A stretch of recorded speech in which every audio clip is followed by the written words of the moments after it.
And we're back. Welcome back to the Retirement Decoded podcast with Scott Tucker. I'm your host, Scott Tucker, on camera one at tuckeryoutube.com. Do that again.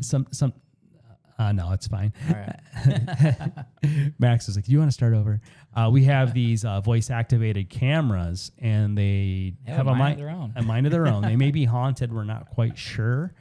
So if you want to see the cameras work and not work, you can see that or not see that at tuckeryoutube.com. That's tuckeryoutube.com. So a lot of folks, Max, listen to the audio version of the podcast on Apple or Spotify or wherever they do it. And so you can also watch the video version at tuckeryoutube.com. Yeah, we're real handsome. Give us a I don't know if that's going to help our ratings. So we have a question from Sarah in Arlington Heights. Now, we're federally licensed. We help Americans all around America, coast to coast, border to border, Hawaii, Alaska, the United States and its territories, U.S. citizens, and green card holders. So get on our phone calendar at tuckerretirement.com. But most of our listener questions or viewer questions come to us from Chicagoland, and today's no different. Sarah from Arlington Heights asks, Max, how do I make sure I don't run out of money if the market crashes right after I retire? That's a great question. We've been hearing that a lot, haven't we? Sure have. You know, sometimes we have people that, well, it's some of the ladies that think the market goes up forever. It's more often the guys. Yeah. We do have a fair amount of people that have benefited from a 17-year roughly bull market, and at the same time they're saying, "What can I do to make more money?" And like, well, it's like 67, you won the game. You've had a 17-year run up in the in a bull market. Like, you know, how many more games do you have to win here? Yeah, or, you know. Fortunately, people are just kind of stuck their money in an S&P 500 index fund, and you know, that's worked for 17 years. But guess what, folks? S&P's been going down since October. So how many months is that now? Well, we have people that say, you know, what about NVIDIA? Like they'll come along after the party's already over. Not the party's over, but that's been a while. I think I was talking about this in our last podcast, but I had a woman sit down with me maybe a month and a half ago. Really great woman. Type of person we love working with, but she sits down with me and says, "Hey, Max, my doctor was showing me her stock portfolio, and she said I just need to put everything on NVIDIA. Keep in mind, this is a 78-year-old woman. I just need to put in everything in NVIDIA, and I'll be good." Why is her doctor giving her stock advice? Hey, that's a great question, Scott. That would be like you giving this lady medical advice. Yeah. The doctor wouldn't like that, would she? Oh, maybe. I don't know. Oh boy. It's when you see that kind of stuff, it's writing on the wall. When I am going online and I see average Joes talking about things and they don't understand a single thing about kind of capital markets, economics, and they're talking and giving other people stock advice, and we're seeing gold go up hundreds of percents in a year or two, silver. You're seeing all kinds of meme stocks go up in here and there. It's usually, you know, a good warning bell. Be careful. There are some really great Facebook groups. I don't recommend, but they're interesting if you're wise enough to realize the downfall of the advice. They're unlicensed people giving people unlicensed advice. Yeah, idiots leading the idiots. Yeah. So well, they might not be idiots, but they're not aware of the blind spots or where their advice might go wrong. Yeah. So they're like, hey, you guys, they're asking people on Facebook, I just inherited $10,000. What stock should I put it into? And then somebody who's like, I don't know, like HVAC technician, right? You can't be stupid and be an HVAC technician. I don't think there's electrical. There's all kind of things going on. But would you just like go knock on the repair van of the HVAC guy and say, hey, can you roll your window down? Hey, I just inherited $10,000. What do you think I should invest in? That's what people do on Facebook. Yeah, and the thing that kills me is a lot of the advice I see being given to folks is maybe advice that worked back in the day, and they're still trying to apply it right now. A great example of that is REITs, real estate investment trusts. Maybe a decent thing before COVID, maybe a decent thing, back in the day, but getting into those now, terrible. So same thing with just passively investing in a S&P 500 ETF. It worked 17 years in a row. Guess what, guys? It didn't work last year. It's not going to work this year. So moving forward, it's just you got to stay nimble. You got to keep your ear to the ground. And if you're just kind of using knowledge or data that was from a decade ago, maybe you're not in the best spot. Well, we do have to be careful in a podcast format, Max, that we don't predict markets, but the cautionary tale is there, right? Yeah. So in the world, Max, what's the most overvalued market? United States. Yeah, and a lot of folks don't like to hear that. Yeah. They say, USA. But that's foreign investors invest in the United States, and they tend to bid the market up. Yep. And most Americans, most folks that we see, Max, their 401k is almost all in the U.S. and almost nothing. Every single time. Yeah, almost nothing international and almost everything in the U.S. Yeah, we were sitting down with a couple months ago, and they had about 16 mil, all U.S. ETF, USA S&P 500 ETFs. We're sharing them our vision a little bit, which usually we don't do unless you're a client of ours. And their response was, what was the rate of return for those funds that would track that kind of region or what have you, and what was the returns for the S&P 500 going back 1 year, 3 year, 5 year, 10 year, 15 year? If you're asking a question like that, you don't understand. So you don't understand the point, right? You don't understand it one bit. So what Max was saying is the U.S. market is so highly valued. Not saying necessarily it's overvalued, but it's highly valued. And when you compare it to international markets, and so the international, the non-U.S. or you could say ex-U.S., the world excluding the United States, is very fairly valued. And so these are places like Western Europe and Japan and Australia and places you might really want to consider investing potentially. And if you're just gonna, when I was a kid, I have a strong eye and I have a weak eye. And when I was a kid, they had a patch over the strong eye to give the weak eye a chance. Maybe that's something we ought to consider, Sarah in Arlington Heights. Maybe that's something we ought to consider, is that maybe you have a strong eye and a weak eye, and maybe you shouldn't be relying. Like when I was a kid, I was like 7 years old before they figured out I had a strong eye and a weak eye. If they had not figured it out, they said they figured it out when I was 4. Yeah, when I was 4. And so I had to wear a patch until I was 7, I believe is how it worked. But they said if they had not caught it, and by when I was 7, I would be blind in my right eye. That's why you get to keep your grandkids to the eye doctor. But so say like if you're trying to go feel your way around the room just using one eye, you're gonna bump into something and get a bad bruise, right? And so it's the same thing with investing. Or you could say, like, what if your left foot is the U.S. and the right foot is the non-U.S. stock market? Are you going to just use your left foot, the U.S., and you're just going to hop down the sidewalk? That would make you look kind of silly, too, and you might fall over. So right now, more than ever, I think we need to be considering investing in a global manner and considering that we should be having something internationally, not all of our money in the U.S., because the international market, so to speak, is on sale, and the U.S. market is highly valued. It's like we always say, Max, people love to buy high and sell low, don't they? They do it every time. Every time. That's part of why we encourage folks, and I don't care if you use us or somebody else, why you probably, Sarah in Arlington Heights, you sound like a smart lady, you might want to consider not being your own financial advisor, because what you tend to do is you tend to buy stuff that's on CNBC and Kramer said buy, and next thing you know, everybody else is saying sell, and so what happens? You tend to buy the story. Everybody what do they say? Like everybody wants to shake your hand when you're on top. Yeah. So when there's this like NVIDIA story, like, oh, look what NVIDIA has done the past few years. Yeah, keywords past few years. Yeah. Yep. So when something's highly valued, it's usually not the time to be buying it. It's usually the time to be selling it. Yeah, we had one of our clients. He asked me, I hate this question, but people are like, what's like a good place to invest the money in right now or something? He's like, silver? Like, silver's the play. I'm like, no, don't touch silver with the 10-foot pole. This was end of December. And I was talking about, look at these regions, these sectors. These were the worst performing sectors previous years. What falls the most, typically bounces the most up. And sure enough, we saw a big drop in silver. So, yeah.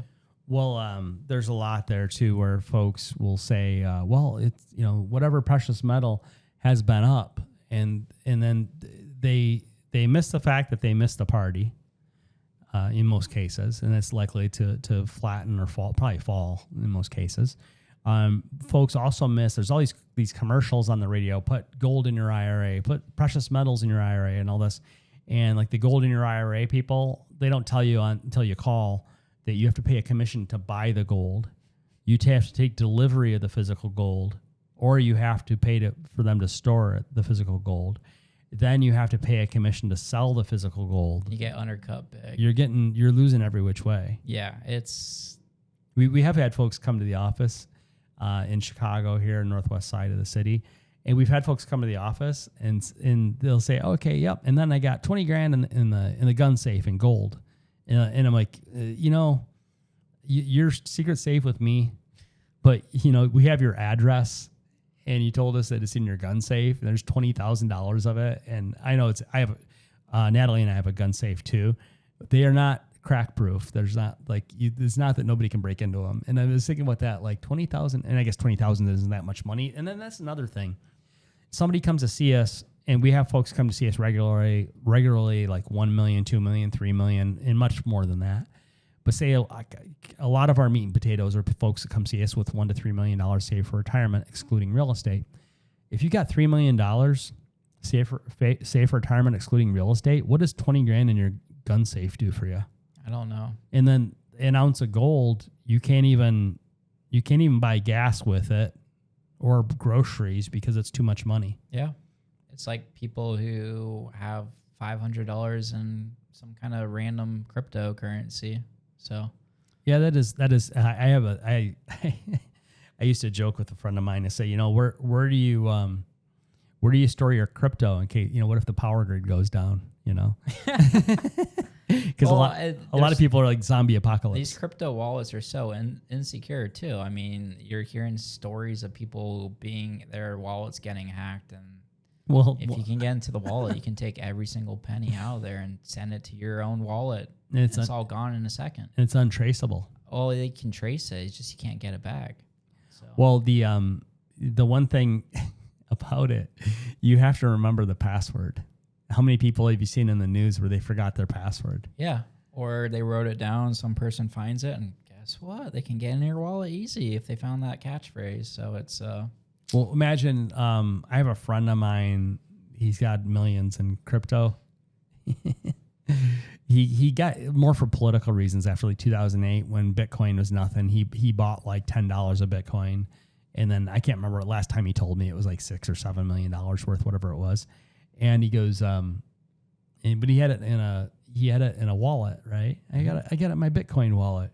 Yep. And I'm like, that's kind of crazy. We'll call him Chris, not his real name. Yep. It's like, well, Chris, would you think it's reasonable to have $6 or $7 million in a wallet, right?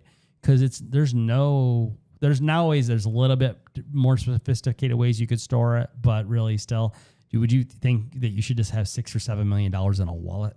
It's insane too, because again, there's no safeguards, and the second that money leaves, it's gone forever. Yeah, you can't get it back. Yeah, so that's interesting, isn't it? Oh, and I had some more. Sarah in Arlington Heights, she said, "How do I make sure I don't run out of money if the market crashes right after I retire?" And Nicole gave me the notes that I didn't read again. Sarah's 65 and about to retire this year. Well, Sarah, if you're going to retire this year, sooner than later, get on our phone calendar at tuckerretirement.com. It's in the description below, but you can just type in tuckerretirement.com. You click and pick a time on our phone calendar, 15 minutes for free in the coming week with one of our financial planners. Max will get Sarah's questions answered, and answers question. And her answers question. So Sarah or anybody else, free for the asking at tuckerretirement.com. It's in the description below, or just type it in tuckerretirement.com. You see our phone calendar. Click and pick a time that works for you. And Nicole had in the notes here, Sarah's biggest fear is a market downturn early in retirement. the kind that could permanently damage her portfolio if she's forced to take withdrawals at the wrong time. That's called sequence of returns risk, isn't it, Max? Yeah. There you go. Sarah wants to know how to protect against sequence of returns. Oh, there it is. Sarah wants to know how to protect against sequence of returns risk. So Sarah must be pretty smart. She knows the term. Yeah. Whether Sarah should shift more to cash or income producing assets, and how to build a plan that can weather a major downturn. Well, go to tuckerretirement.com. We'll fill you in. That's what we do. It's going to be a little bit different for everybody. That's another thing too, Max. We talked about folks on Facebook and these Facebook groups giving each other investment advice and retirement advice and all this stuff. And folks all the time on those groups, I'll see them give. I'm just kind of a fly on the wall, seeing what's going on. All the time, people are giving each other advice that's not great advice and certainly not great for everybody. No, it's always, it kills me too. People are always looking for like that magic pill or that magic little thing. Like, oh, what's that one investment I can put all my money in? Or what's the one provision, the tax code I can just simply do, and I flip a switch and I save millions, you know?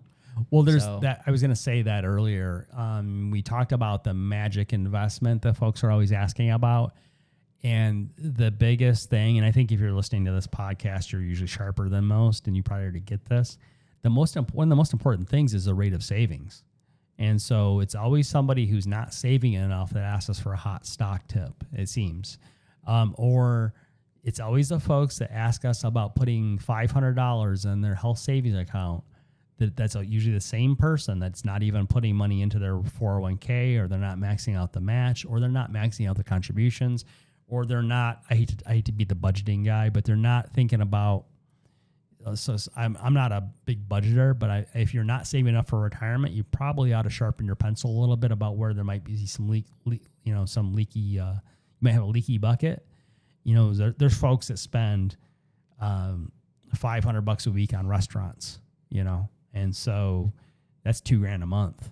So what if we went out, even a nice restaurant? How about if you went out Saturday night, you and your spouse, Saturday night, a nice dinner, $200, and maybe not Chicago almost, but yeah, it's a little expensive in Chicago, but $200, say 4 Saturdays a month, there's $800. Yep. You just save $1,200 that you can now budget for your, and preferably not just 401k, but Roth 401k contributions. But it's usually folks that ask for the Hail Marys are usually folks that sometimes you feel like you're behind, but sometimes, so often though, even with 55 and 60 and 65-year-olds, people who are not saving enough. Yeah. Or folks who are trying to retire when they're 60 years of age and they're making a couple $100,000 a year, a lot of them, and they're thinking, well, I want to retire tomorrow, and what's a big Hail Mary investment? And they already know, a lot of folks already know they're behind on savings. Yeah, this one gets me riled up, Scott. Gets you riled?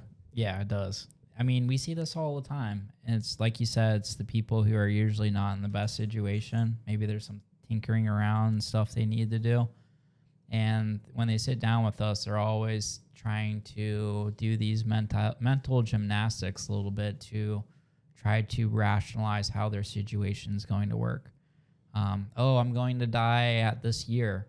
Oh, I'm not going to live past 70. Oh, Social Security is going to be gone completely, so none of this matters. There's going to be universal basic income. Oh boy. But my expenses aren't that high. I spend half that amount, even though you have no savings at all. It's like, with money's got to be going somewhere. So yeah, there's no kind of easy solution to any of this, guys. There's no kind of magic pill. There's no one size fits all investment idea or some little tax loophole. You know, all this stuff, it needs to be tailored to your situation. You know, there's not a one size shoe that fits all. So. That's probably most folks listening to the podcast or watching the podcast are not falling in that category, but it is a probably a minority of the folks that we meet with that's something we hear is what's the hot stock and all this sort of thing. Yeah, I don't know. If you guys are passive ETF investing in the S&P 500, leave a comment. I would love to see how many of you are doing that right now. So. Max compliance made us turn off the comments. No comments? No comments. You know what you could do is you could set up a time at tuckerretirement.com, and you could even better. And you could give Max your comments that way. Yeah, let me know. Let me hear it. Give me an earful. Well, you've wasted yet another perfectly good 20 minutes listening to the ramblings of a short, bald man, namely yours truly, Scott Tucker. Click down below in the description. It's going to say tuckerretirement.com. Get on our phone calendar. If you don't like me, you don't like Max, you can talk to Saida or to Matt. But that's how you get on the phone calendar, is at tuckerretirement.com. Because Max, you might have really ruffled some feathers there. Good, I'm trying to. Well, you're talking to the good folks as if they're the bad folks. You be careful with that. No one's perfect. Don't want to. Well, so I'm not here to be a people pleaser. You know, we're in this job because we're leaders, and we want to make sure that we're leading people to the best of our ability, right? Yeah, and we do need to tell people what they don't want to hear. exactly. Yeah, certainly. Well, hopefully you still like us. Like and subscribe, share it on Facebook, and we'll talk to you on the next episode.